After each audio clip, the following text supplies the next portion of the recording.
Dana. Let's bring in John Kirby, Coordinator for Strategic Communications at the National Security Council. So we woke up to these headlines. What will President Biden say today so that the American people can know what he's thinking? I think you'll hear from the president a very full-throated defense of what we, the United States, have been doing to support Ukraine over the last now going on 7 months of war, to include the security assistance we've been providing, as well as other financial aid, and the way in which the United States has really marshaled the rest of the West and even countries around the world to do the same. So I think he'll be very firm about where we stand on Ukraine and Ukraine's territorial integrity and sovereignty, and how important it is that we all continue to push for that. Are we effectively at war with Russia?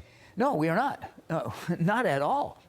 Russia is at war inside Ukraine. And despite the rhetoric we heard from Putin last night, trying once again to make this about the West versus Russia, or the United States versus Russia, or NATO versus Russia, nothing could be farther from the truth.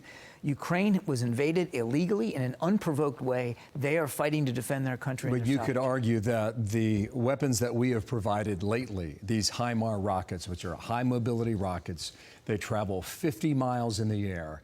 They have turned the tide of this war in favor of the Ukrainians. They're now able to hit ammo depots in Crimea that they could never get close to before. And that has opened the door for Ukraine, turning the tide. The systems that we've provided, Bill, definitely have helped. And you mentioned the HIMARS, the high mobility artillery rocket systems, which have been very effective. The Ukrainians are using them to great success on the battlefield right now. They are particularly well suited to the fight in the Donbass in the south. But what has turned the tide here, if in fact the tide has turned, and certainly there's momentum on the Ukrainian side, no question, is the Ukrainian armed forces. It's the soldiers, it's the troops, it's the Ukrainian people who have refused to give up. They are using these systems very effectively. They have good command and control. They've got great morale. They have good organizational structure. They're smart about how they're integrating their military capabilities. They deserve that credit. What about, though, that Putin seems like he's cornered, or is being put into a corner? He does not have the support of President Xi of China any longer on this particular issue, nor the Prime Minister of India. They both told him last week, back off. And now you have people inside his own government saying, you're not doing good enough. Does a cornered Putin not bluff when he talks about nuclear weapons? Well, you're right. He is definitely under more pressure now, internally and externally. And he doesn't have a whole lot of sympathetic ears in Russia or elsewhere around the world. That's clear. And I think it's also increasingly clear to Mr. Putin that he's not doing well in Ukraine. Why else would you call up a mobilization now of 300,000 some odd troops? Why else would you speedily rush these sham referenda in the Donbass and down in the south to try to politically gain legitimacy over territory which you have not been able to gain military control over? So he's definitely, we think, feeling the pressure. We have been mindful from the very beginning, Dana, about the risks of escalation here. And we have said from the beginning, and you would see the rhetoric last night is consistent with this from him, that it's irresponsible for nuclear power to speak that way about the possible use of nuclear weapons or any weapons of mass destruction. Last question on this, and we'll move to another part of the world. 7 months into the war, as you just mentioned, what is the goal of the United States? Is it our goal to defeat Russia? Our goal has been clear and consistent from the beginning, Bill. We want to see Ukraine succeed on the battlefield so that they can succeed at the negotiating table. And as the president said, we're going to be at that for as long as it takes. We're going to continue to support. But they can't do this. They can't be where they are without us. They have gotten a lot of support, not just from the United States, but from 40 some odd other countries. They have gotten a lot of support.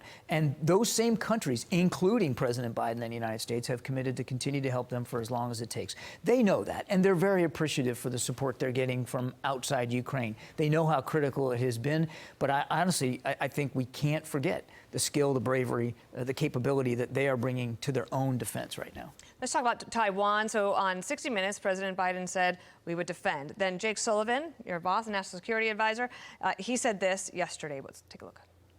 Someone said specifically to him, have you just announced a major policy change? And he said, no, I have not. I've answered a hypothetical question. When the President of the United States wants to announce a policy change, he will do so. He has not done so. My question is, shouldn't your policy be the same if it's a hypothetical question or not? I think that we've been nothing but consistent on this. The president was answering a hypothetical question about the defense of Taiwan, and he answered it in that context. But he's also been very clear in the past when he has answered similar questions similar ways. That nothing's changed about our one China policy, nothing's changed about our policy with respect to Taiwan. And look, broadly speaking and stepping back, we take very seriously. We just announced over $1 billion of arms sales to Taiwan just a couple of weeks ago. We take very seriously our commitment under the Taiwan Relations Act to make sure that Taiwan can defend itself. I went back and looked at the transcript of Scott Pelley's questions. It did not look like a hypothetical. He said, what should Chinese President Xi know about your commitment to Taiwan? That's how that conversation began. I think the reason why this question keeps coming up, because President Biden's referred to it how many times? 4 times now, right? 4 times total. And the White House had to clean this up. Could there be a strategic ambiguity to his answer to keep President Xi off balance when it comes I would to just Taiwan? tell you that. Would you accept that argument? I would just tell you that nothing's changed about our approach to Taiwan. Nothing has changed about our desire to make sure that Taiwan can defend itself. And nothing has changed. And this is something that Jake said the other day. Nothing has changed about the fact that we don't want to see the status quo changed in a unilateral way, certainly not by use of force.